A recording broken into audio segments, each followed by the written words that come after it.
ಹೆಣ್ಣು ಮಕ್ಕಳು ಗಂಡು ಮಕ್ಕಳಿಗಿಂತ ಸ್ವಲ್ಪ ಜಾಸ್ತಿ ನಿದ್ದೆ ಮಾಡ್ಬೇಕು. ಯಾಕೆ ಅಂತ ನಿಮ್ಗೆ ಗೊತ್ತಾ? ಬನ್ನಿ ತಿಳಿಸ್ತೀನಿ. ನಮಸ್ಕಾರ, ನಾನು ನಿಮ್ doctor Sanjana Hitesh, consultant obstetrician gynaecologist, advance laparoscopic surgeon and infertility specialist at Bharathi clinic Hassan. ಹೆಣ್ಣು ಮಕ್ಕಳ ದೇಹದಲ್ಲಿ ಸುಮಾರು ಹಾರ್ಮೋನ್ ಬದಲಾವಣೆ ಆಗ್ತಾನೆ ಇರುತ್ತೆ, especially oestrogen and progesterone. Periods, pregnancy, menopause ಈ ಸಂದರ್ಭಗಳಲ್ಲಿ ಹೆಣ್ಣು ಮಕ್ಕಳ ದೇಹದಲ್ಲಿ ಸುಮಾರು ಬದಲಾವಣೆ ಆಗ್ತಾನೆ ಇರುತ್ತೆ.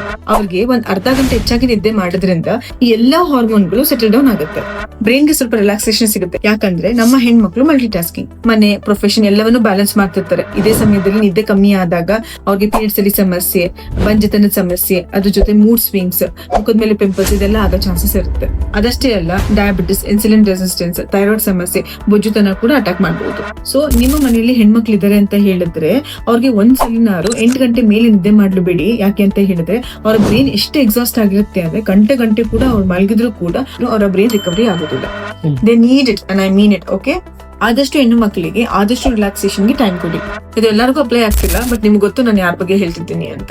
There are true women who actually really need personal time and personal care. ಕೆಲವೊಂದು ಸರಿ ಮಲ್ಟಿ ಟಾಸ್ಕಿಂಗ್ ಮಾಡ್ತಾ ಎಷ್ಟು ಎಕ್ಸಾಸ್ಟ್ ಆಗುತ್ತೆ ಅಂತ ಹೇಳಿದ್ರೆ ಅವ್ರ ಆಕ್ಟಿವಿಟೀಸ್ ಮೇಲೆ ಕೂಡ ಒತ್ತಡ ಬೀಳುತ್ತೆ. ಕೆಲವು ವಿಷಯಗಳನ್ನು ಮರಿತಾ ಹೋಗ್ತಾರೆ, ಕನ್ಫ್ಯೂಸ್ ಆಗ್ತಾರೆ, ಸಿಟ್ಟಾಗ್ತಾರೆ, ತುಂಬಾ ಕೋಪ ಬರುತ್ತೆ, ಇಲ್ಲ ಅಳ್ತಾರೆ. ಇದಕ್ಕೆಲ್ಲ ಕಾರಣ ಅವರಿಗೆ ಅವರು ಸರಿಯಾದ ಸಮಯ ನೀಡದೇ ಇರುವುದು. ಸ್ವಲ್ಪ ಅವರಿಗೆ ನೀವು ಸಹಾಯ ಮಾಡೋದ್ರಿಂದಾನೇ ತುಂಬಾನೇ ಮ್ಯಾಟರ್ ಆಗುತ್ತೆ, ಟ್ರಸ್ಟ್ ಮೀ.